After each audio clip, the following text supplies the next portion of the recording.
Hey guys, Slim Rashay here. In today's video, I will be showing you guys how I achieved this wash and go using Aunt Jackie's new Grapeseed collection. So if you are interested in this video, please keep on watching.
Alright guys, so this is the finished look after letting my hair dry, diffusing the ends and separating where I finger coiled the ends.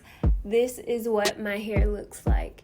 And I don't know which product out of the new collection it was, but my hair feels so soft.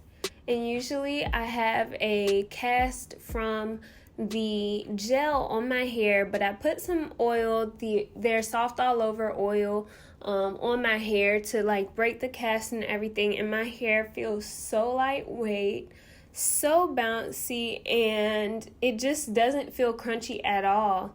And I'm really surprised because I was thinking like ice curls, like it was gonna be hard, but it wasn't. It gave me a nice hold to my curls. The slicked, let me tell you about this slicked, honey. These things right here, now these are icy, they crunchy, they not going nowhere. But the crunch is not bad because I won't have to redo my edges all week. And I kind of like products like this because you don't have to keep adding on edge control and edge gels every day to relay your edges. These edges aren't going anywhere, and that's all due to the slicked flexible styling glue.